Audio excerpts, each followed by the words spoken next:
And we're live. Thank you for coming back for yet another episode. Hey, all you crazy sci fi and fantasy fans, it's time for your daily dose of shenanigans over here at the Blasters and Blades podcast.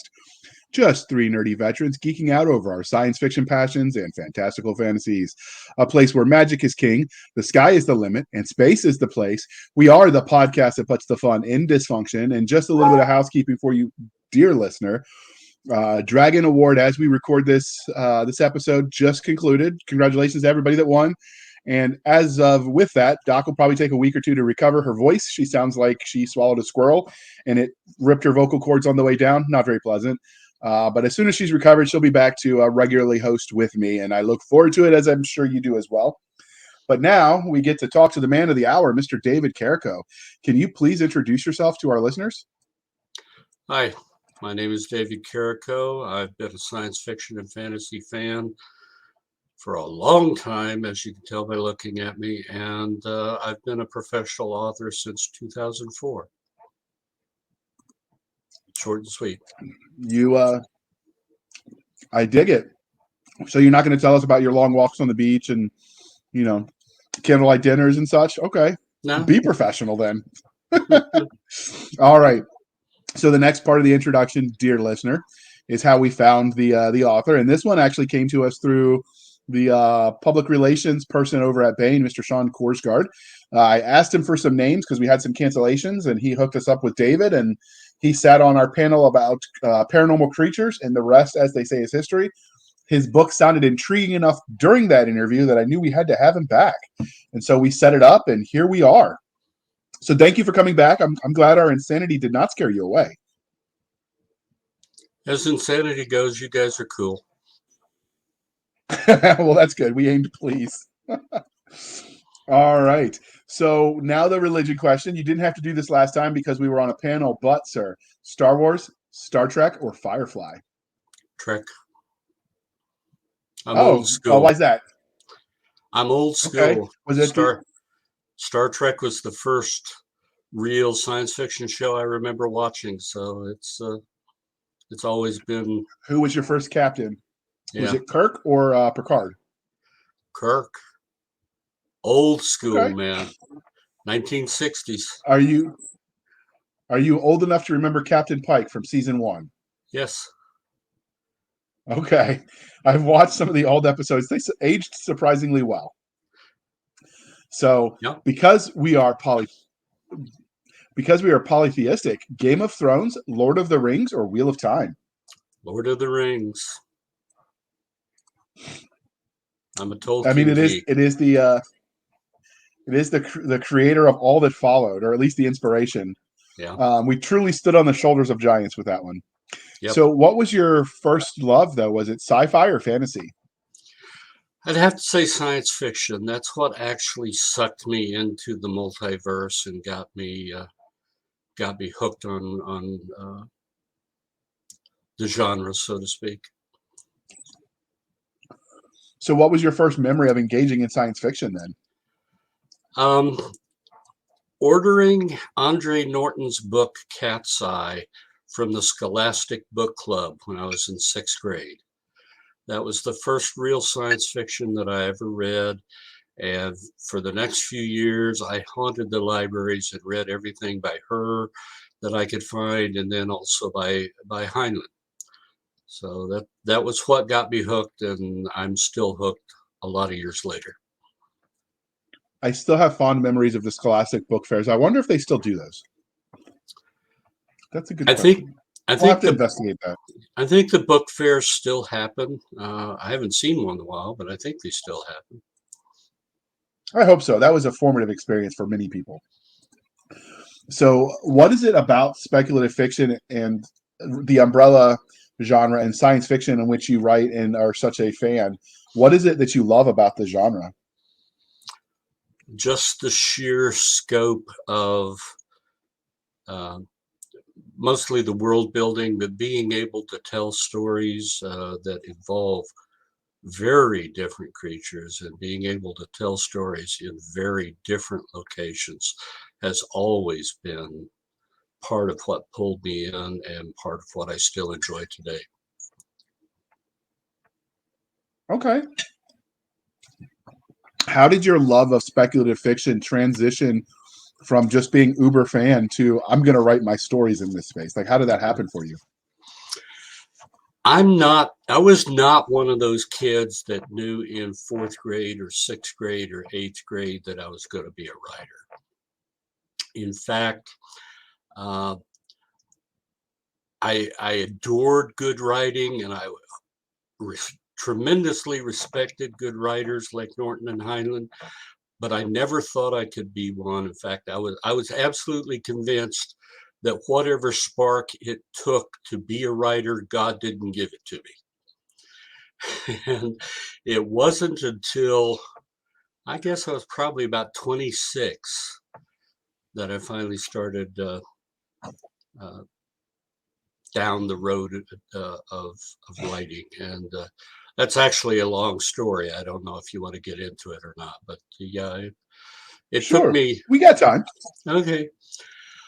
Um, in the 70s, this would have been around 1978. I was living in Oklahoma City, and at that time, C.J. Cherry, the very well-known author, was just beginning her career, and she lived in Oklahoma City. We lived not too far apart from each other, but we weren't any kind of friend. In fact, we were barely casual acquaintances, but we both happened to haunt the same little strip center bookstore in Oklahoma City. This is before Barnes and Noble and before Books A Million and before all the big mega stores were out. And so there were little bookstores and strip centers all over town. Anyway, we walked into the store together, more or less together one day, and we had one of those casual conversations. Hi, how are you? What's going on? What are you reading? What are you working on now? Kind of thing. And she asked me what I had read most recently, and it happened to be a really bad novel that, of all companies, Daw had put out. Daw very seldom puts out a dud, but this one, this is like 1978. This one was a dud. And I looked at, I told her about it. I pointed to it on the bookshelf. And then in my hubris and arrogance, I told her, this thing is so bad, I could write better than that. And that, remember, I don't think I'm a writer. To my mind, that was the ultimate condemnation of this book, that I, who was not a writer, could write better than that. And she was very gracious and didn't tear me a new one, and just looked at me. And after a few seconds, she said, do it.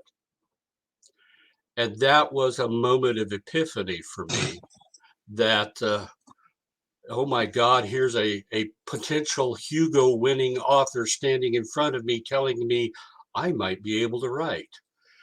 And that was literally the moment where my career began. It wasn't her book that you were criticizing, was it? Oh, no, That would be no, awkward. God, no. I have every book she's ever published, everything in hardback that I could find. I think she's one of the greatest living authors today, and probably the greatest living author when it comes to creating aliens. So I was gobsmacked when she told me that, and I took it seriously after that. It took me a long time to learn the craft well enough to start to sell, because I didn't make my first professional sales until 2004. We had this conversation in 1978, but that was the That's a moment. lot of practice. That was the moment where I said, okay, I'm going to try. And, they say that your first million words are for practice. I probably got close to 1,000,000 words before I made my first sale. So what was your favorite book by her?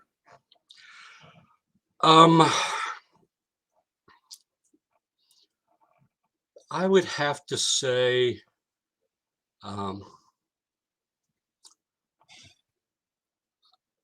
I'd have to go with probably her very first one, Gate of Ivrel, because that just that she hooked me from the first page with that book, and I can't tell you how many times I've reread that. I think of her series, I think her Foreigner series is far and away her best work. But of her individual books, my favorite is Gate of Vivarel. Okay, that's a ringing endorsement. You know what? I wrote that down. I'll see if we can't get her on the show too to talk nerdy with us. So, all righty. The many authors will let their own real life experiences influence the stories they tell. Were there any specific formidable moments you think that shape you as a storyteller? Not particularly. I didn't have. My dad was career Air Force, so I moved around a lot as a kid. I was the typical nerdy geek in school because I got started in school a year early. So we moved a lot. I was a year younger than all the kids in my class. And because I was a year younger, I was usually not only the new kid in class, I was usually the littlest kid in class. So I was textbook nerdy geek from way back. And other than having an affinity for writing characters like that, I can't say that much of what I experienced growing up actually translated into stories that made it to the page. Okay, so transitioning from the writing side, let's talk about things from the fan angle. Have you gotten any cool fan art or had anyone cosplay your stuff yet? Not yet. I would dearly love to see some fan art of my new book, though. I think it would lend itself to that kind of thing. I'd really like to see some people try it, but haven't seen anything yet. So if someone wanted to try it and they had, to get you the images, what's the best place for them to send it? Um, Probably to my Facebook writer page, David Carrico Fiction. Okay. All right, we'll throw that in the show notes. So if you decide this inspires you, dear listener, we will send those links down below, put them in the show notes, and you can check it out. So has anyone asked for your autograph yet? Yeah, that happened probably 2 or 3 years after I started publishing. Enjoyable experience. Definitely was a bit of an ego boost. Do you remember what it was like the very first time someone asked you? If first of all, my immediate reaction was, "Is he serious?" Because I wasn't expecting it, and then when I realized he was serious and he was holding a copy of one of my books in his hand, I kind of went, "Wow!" and started feeling kind of like floating on a cloud, but went ahead and signed it and thanked him very much for approaching me. It Was was that very when cool. you first started writing, or was that when you first started, or did that happen later into your career? That probably was around 2006 or 2007. It would have been about the time that Eric Flint started his Ring of Fire conventions that he uh, would partner with existing conventions and bring a crowd of Ring of Fire fans to other conventions. So probably Nice. about So you were in on 2006. the ground floor. All Fairly right. So early. what is your yeah? So what is your weirdest or funniest interaction with fans and readers since you started writing? Um, Probably the one that sticks out in my mind the most. 2015, I think it was. Eric asked Liberty Con to host the 1632 convention that year. And we had a large group signing because there were a bunch of the Ring of Fire authors there. And Uncle Timmy Bolgio, the the grand master behind Liberty Con at that time, was watching him was like watching a kid in a candy shop because he was just grinning from ear to ear, and he was walking from writer to writer, and including me, and he, instead of handing us a book, he would hand us a white sticky label for us to sign, and then he would take that home and put it in the book. He said that for him that was a whole lot easier than trying to drag 150 books around, which I totally get. That's But just watching actually him, kind of genius. yeah, watching him have that kind of enthusiasm and that kind of enjoyment was an enjoyment in itself. It was kind of funny, but it was also, just pretty cool to watch from that standpoint. It was good to be a part of that. So And this is the part. Oh, go ahead. well, I was going to say, and I'm glad I had that opportunity because he died a few years later, and I didn't make it back to LibertyCon before he died. So that was really the only chance I had to meet the man and have any contact with him, and I was glad I got it. Well, whenever they die, it's always too soon. So condolences. So this is the part of the interview where we start talking less about you as a nerd and more about you as a creative. So can you give us the Reader's Digest version of your body of work? Okay, to date, I have had 16, with the newest book, The Blood is the Life, I've had 16 books published.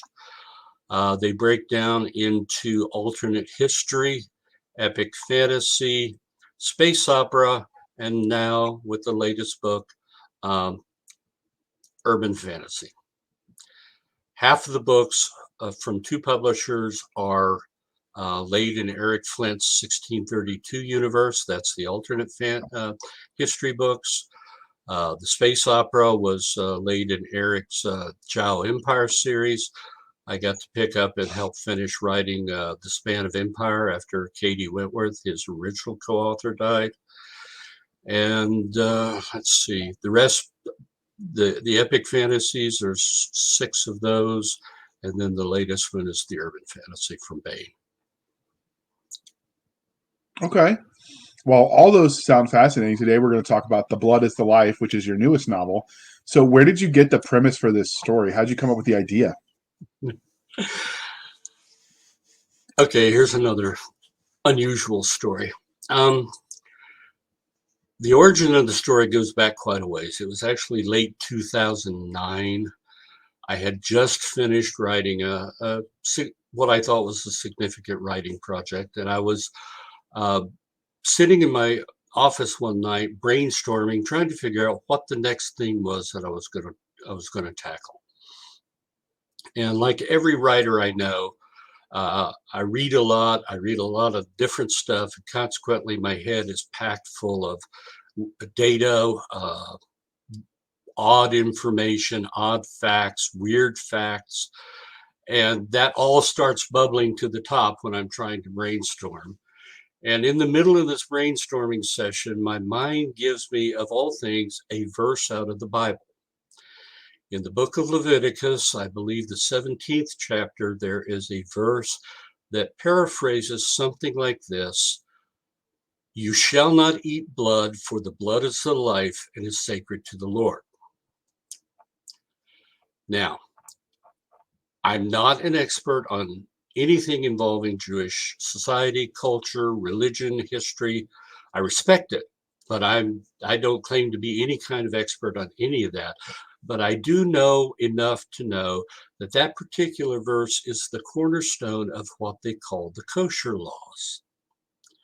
The rules, the religious rules that govern how meat is to be slaughtered and food is to be prepared.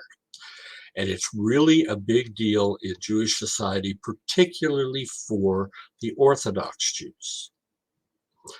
So right after that verse crossed my mind followed it up with this thought: wow, that would be a problem for a Jewish vampire. And that was followed by a picture of an Orthodox Jewish man having an existential crisis because he wants to obey the laws. He lives to obey the religious laws, but now he can't even exist if he doesn't consume blood, which will break one of the major laws. And that was the beginning of the story in The Blood is the Life. And actually, that tension, that existential crisis, drives most of the tension in the novel. That is right up there with the old joke you hear about turning a vegan into a vampire so they have to eat the flesh as a Yeah. sort of twisted vegan joke. But I mean, the premise is right there with what you're doing. Yeah. All right. Well, before we dive too deeply into the book, we are going to pause for a moment while we shamelessly shill for the man. So please bear with us for this commercial interlude. The war between Almacia and the Empire of Kolakovia is in its 100th year. Casualties grow on both sides as the conflict leaves no corner of the world untouched. Ilarion Glaskov's quiet life on the fringes of the Empire is thrown into chaos when an impossible tragedy strikes his village. When he is conscripted into the Tsarist military, he is sent to serve in The Wall, an elite regiment that pilots suits of armors made from the husks of dead golems. But the Great War is not the only, or even the worst, danger facing Ilarion, as he is caught in a millennia-old conflict between two goddesses. He must survive the ravages of trench warfare, horrific monsters from another world, and the treacherous internal politics of the country he serves. Servants of War, new military fantasy by Master of Horror Steve Diamond and international bestseller Larry Correia. Available on Amazon or wherever fine books are sold. Pick up your copy today. The commercial was amazing. Thank you, Bane, for sponsoring it, but your narrator mispronounced your company name. All right, so now that we're back, we're going to jump into the fun part where we take a moment and we look at that glorious cover. So how did this art come to be? What is the story of the book cover? Well, Bane, the publisher, Toni Weisskopf, basically serves as her own art director. And Bane frequently commissions covers that do not illustrate specific scenes in the book. This one is a case in point. This captures the feel of the book. This captures the essence of the book, and it's actually set in a location described in the book. If you scroll the picture back up a little bit, the blue line that's kind of across diagonally down the center of the page, that's actually, if you could read it, that actually spells out the name Grey Havens, and that's a location in the book. But the scene that's being portrayed with the character is not a scene in the book. So I had no idea what the cover was going to look like. I had no idea who was going to do the cover art. I was just really hoping I would get a great cover, and boy, did I get a great cover. The artist's name is Alan Pollock. I think he's relatively new, although he's been doing covers for Bane for several years. If you are a fan of Larry Correia's Monster Hunters series, he does the covers for that series. I think it's a superb cover, and I'm just really happy I got it. Okay, it is a nice cover. I do like it. It's bright, but it still hints at the darkness. So I thought that was a good choice for the image. So hats off to Toni. All right, so let's move on to the book itself. What would your 30-second elevator pitch for this novel be? You wake up one morning and you're super. But then you find out that to be super, and in fact to exist at all, you have to regularly and frequently do something that you find morally reprehensible, morally just vile. And how does that affect you? How does that affect your self-image? How does that affect your worldview? How does that affect how you deal with anything? And how do you feel about being something that if everyone around you knew what you were, they would consider you to be a monster? That's the theme. Okay. That's the theme that drove the writing of the first draft of this book. Okay, I like it. So what do you think makes this novel special?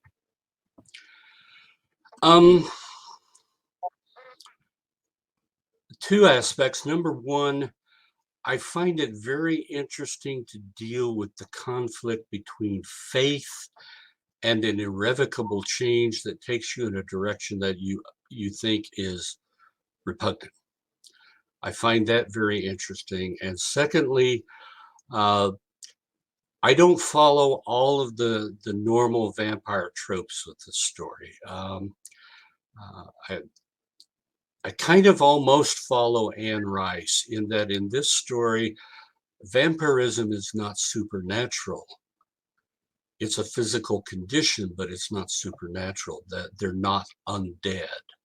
And I take the vampirism in a very different direction. Okay, can you talk about the different direction you took it without spoilers? Let's just say that when I started out to write the book, I went through all the typical vampire tropes. You know, they turn into bats, they can fly, you can't see them in mirrors, they can't stand sunlight. I went through all of those tropes and I divided them into either a mythic category or a plausible category. And the mythic ones are not part of my story. The mythic ones get discussed in the story, but they're not part of the story elements. The actual plausible elements, though, I went to great lengths to try and figure out why they would be plausible, to come up with at least semi-rational scientific explanations for those characteristics. And I was fortunate enough that I was able to run those by a world-renowned physiologist who pointed out a couple of things I had wrong, pointed out a couple of things I needed to consider that I hadn't considered, and otherwise told me I had it spot on. So where did you fall on the... Go ahead. I was going to say it's almost like what Anne Rice did in Interview with the Vampire, where she made vampirism a medical condition. So but in my story, there's no supernatural aspect to it at all. So does that mean if it's a medical condition, there's a cure? We haven't got that far yet. In fact, this is a bit of a spoiler, but one of the things that happens in the book is they are doing scientific research, trying to figure out how vampirism works so that they can then go beyond to figure out why vampirism works. Okay. So where did you fall on the mirror issue? Not plausible. I actually saw a breakdown of the Tumblr joke post back in the day that said that the reason mirrors didn't show the vampire image was because the silver inside old mirrors. And so if they're allergic to silver, it made sense, but modern mirrors don't use silver. So in modern day mirrors, the vampires would be seen, which I thought was a kind of neat take on it. Because they did, I mean, silver was used in the backing. So that actually made sense to me if you kept the silver part. Yeah. Well, so now that one, I dropped that one. I dropped the holy water one. I dropped most of the really out and out weird ones I dropped. But anything I could think of a plausible physical explanation for, I went with it. Okay. So what tropes do you feel like the blood is the life hits the best? The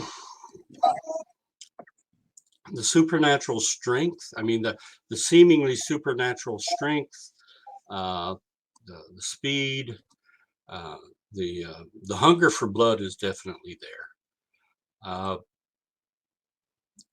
Most of the gross physical tropes are still there. Okay. So what subgenres besides I guess urban fantasy do you feel like this fits into? How would you categorize this book? It's not supernatural horror, and it's not paranormal romance. I pitched it to Tony as an urban fantasy with a Jewish vampire as the main character, and I think that's kind of how it's being presented.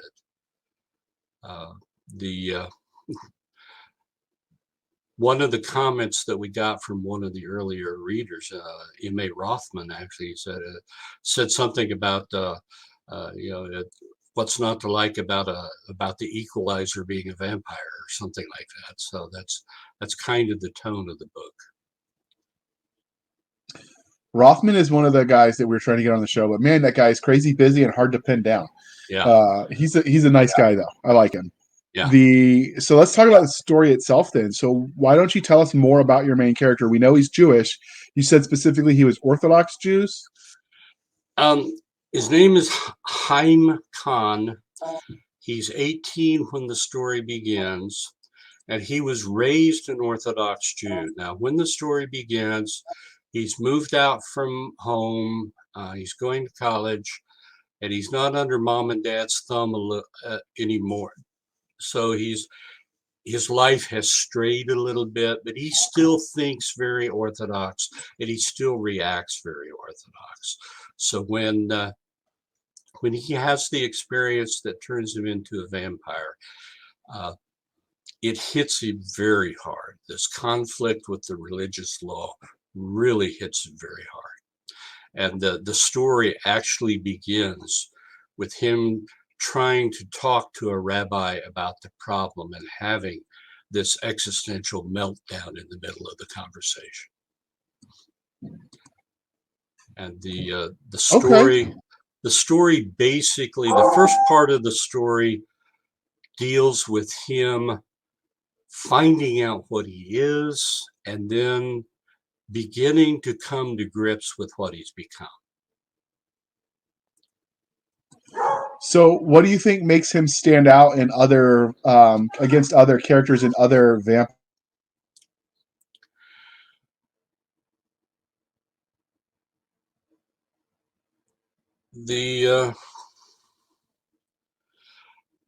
Probably the thing that stands out to me the most is that he's a man of faith.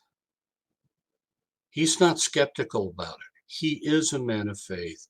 And this is striking at the foundations of his beliefs. And how he copes with that, how he begins to deal with that is a real struggle. It's a real issue. And that's one of the reasons why I wrote the stories, because this is a kind of issue that we don't see addressed in science fiction and fantasy very often. When someone is a person of faith and really believes what they believe, and they're facing with this kind of conflict, how do they deal with it? Okay. So were there any secondary characters that were especially memorable to you? There are 3 major secondary characters in addition to Haim. There's an older rabbi named Avram Mendel. There is a younger woman who's a few years older than Haim named Yael. And then there is a man named Mordecai Zalman, who we find out along the way is another Jewish vampire who was born somewhere around 1760. So he's about 280 years old. And writing Mordecai was fun, but I think trying to bring the perspective of a 280-year-old vampire into the story, I think enriched the story quite a bit. And he's that would have required a lot of historic research. Some, yeah. He's, that we don't go back into the past very, very often, but we do occasionally. He's a very intense fellow in his own way. So does your story have a bad guy that they have to confront without giving us any spoilers?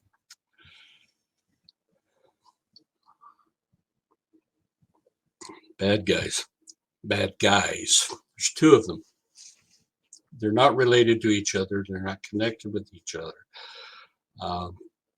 One of them you can think of as being one of the most evil men that Heim could have met. And one of them is more just your typical nasty street thug. But both of them cause Heim difficulties. Both of them cause Heim pain, and he ends up having to deal with both of them along the way. Okay. So speaking of characters, if yours met you in a back alley after all the horrific things you've done to them, how do you see that interaction playing out? Well, number one, I would be extremely polite. Zalman, I think, would be pretty low key and would just say, go and sin no more kind of thing. Heim might be a little more intense than that, but he's basically a good guy. I think he would probably, as long as I didn't do anything else stupid, I think he would probably let me go. But the discussion, I'm sure, would be pretty intense. Okay, that's fair. So what about the universe? In many stories, the world where the adventure takes place are as much a character as the protagonist or antagonist. So what can we expect from this alternate reality you've created? The setting for the story is basically our world, maybe a year or two farther on. It's very, very similar. No real changes in terms of everything that's happened. In fact, there's fairly frequent references to the COVID year. So I mean, it's fairly current and fairly up to date in terms of the world we live in. No horrendous changes, at least not in this story. Okay.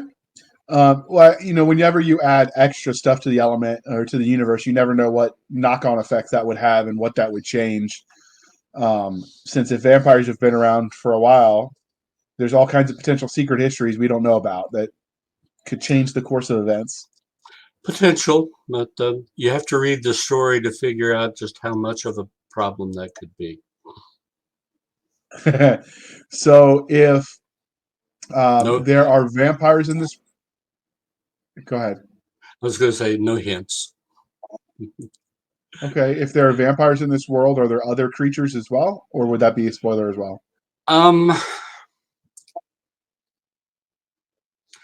not an outlining writer, so I tend to not work a great deal of detail out ahead of time. I'm very much a discovery writer. I have to have a little bit of information to write the story, but everything else I discover as I write the story. So as of the moment, other than vampires, there's not anything that's been mentioned.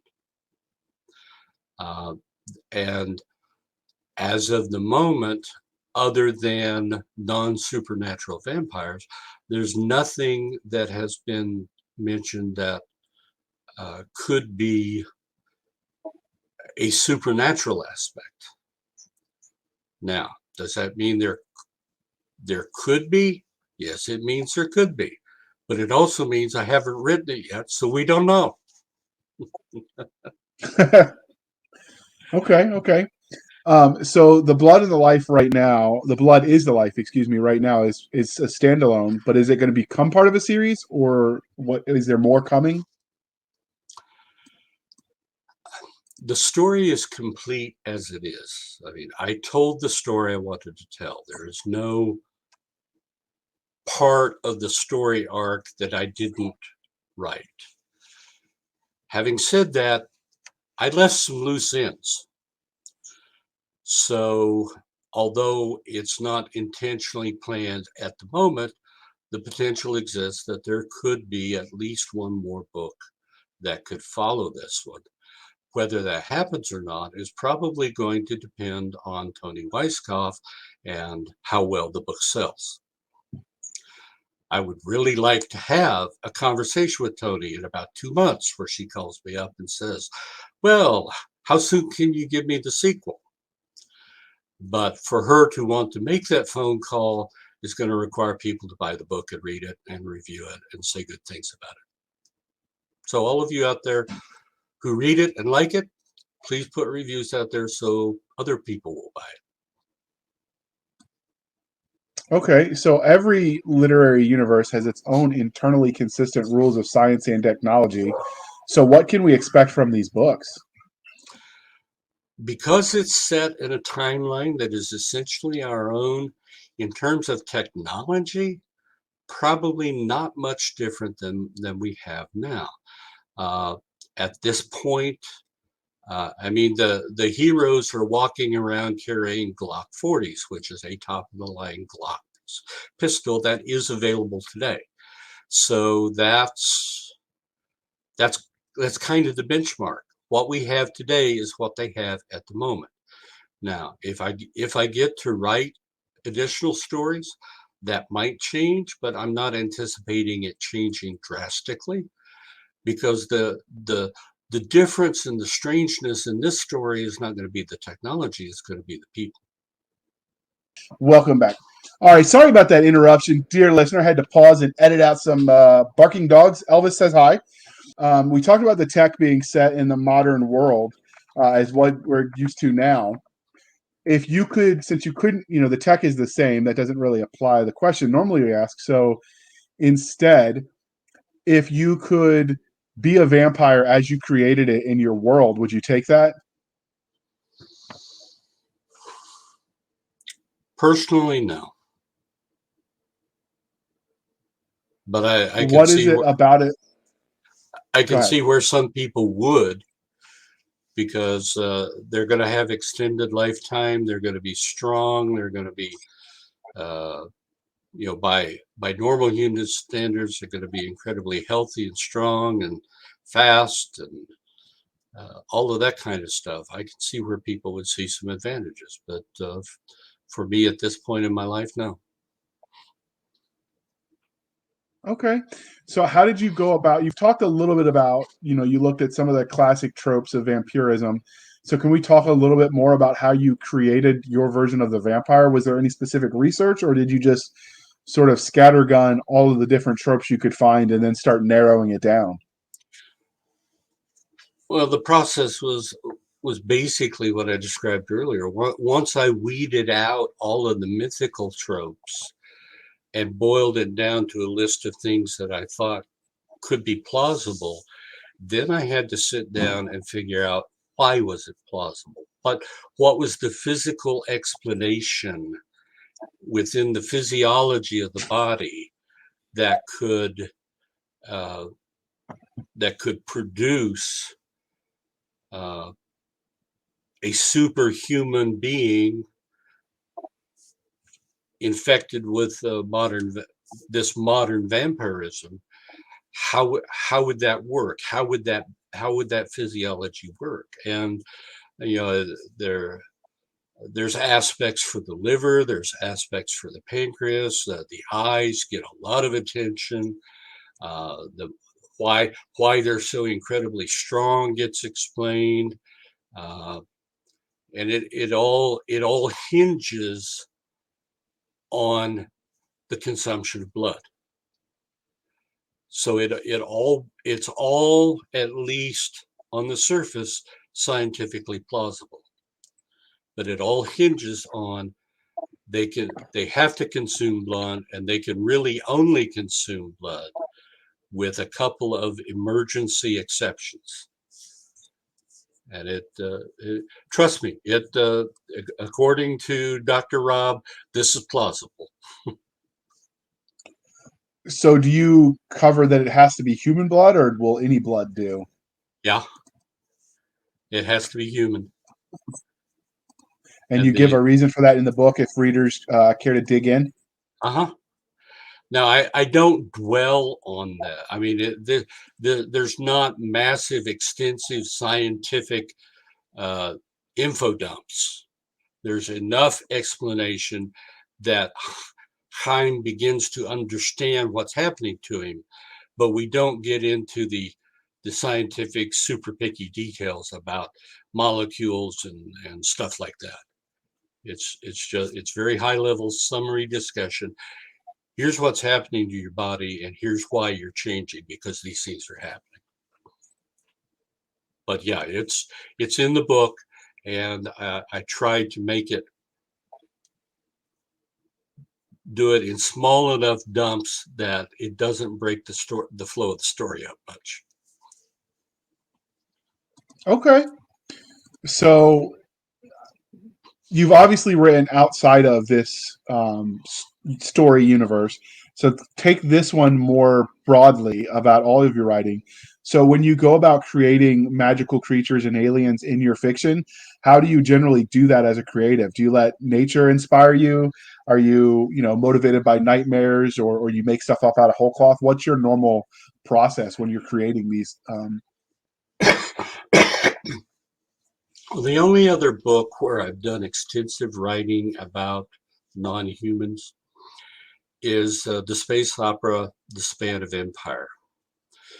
And when Eric and Katie Wentworth created Eric created the universe, and then Katie Wentworth co-authored the first two books with him. And there's a race of aliens in that universe that they're called the Ekot, and they are the bad guys in every sense of the word. They're described as being almost giraffe-sized. They're described as being very much like praying mantises in terms of the structure and design of their bodies, and they are consistently described in the first two books as being unsane. And this is not insane, unsane. And this becomes a factor in the book that I wrote, because they're not explained well in the first two books. Katie did most of the alien descriptions in the first two books, and she focused on the nice guy aliens. She didn't explain much about the Ekot. And for the story that Eric had outlined for the third book, I had to deal with the Ekot. I had to make the Ekot more well-rounded characters. So I had to figure out, how can an interstellar race that appears to be homicidal maniacs executing each other and all of their subservient workers at the flick of an eyelash, how can a race like that sustain an interstellar civilization? And that's what I had to, and this is almost nightmare territory. I had to consider how a race like that would reproduce, how they would, what kind of eugenics would they practice with themselves, what kind of genetic changes would they practice on themselves, what kind of culture would they have, how militaristic would they be to allow commanding officers to just simply willfully execute members of the crew on the bridge of the ship. I mean, this was all stuff I had to work with and put together. And it was quite a challenge. And writing sections of that book from the alien's point of view was mind stretching. And not in a good way. I was not really happy with life during the time when those people were living in my head. And I was really glad to get that part of the book done. But yeah, it's what you do to make them strange kind of depends on the story you're going to tell. And if it's a series, it kind of depends on what's already been written about them. That's fair. And you came at that series in midstream. Yeah. So I appreciate that breakdown. It's always interesting to see how creatives go about doing that. So, as this interview is winding down, was there anything that we didn't ask that you wanted to tell us about The Blood is Life?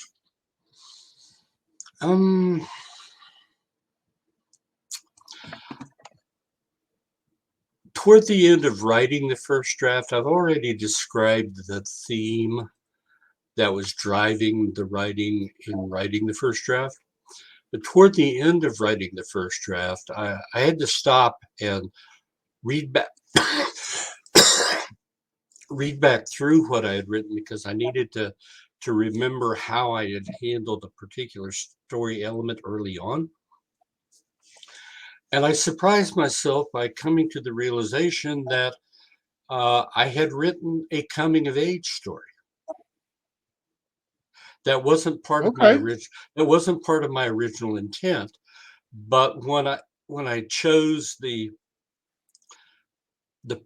Haim Khan, when I chose him to be 18 at the beginning of the story, I guess I almost set myself up for it. But I was really quite surprised to realize that this is actually it's an old school coming of age story. It's not about sex. It's not about an angst-ridden teenager dealing with a dysfunctional family and or a dysfunctional society.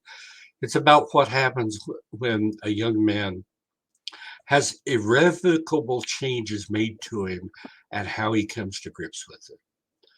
So that was one thing that I think people will find some value in. And that definitely surprised me in the course of writing. Yeah, like I said, I'm a discovery writer. And the other thing is that there's a third theme in the book that deals with the question of justice.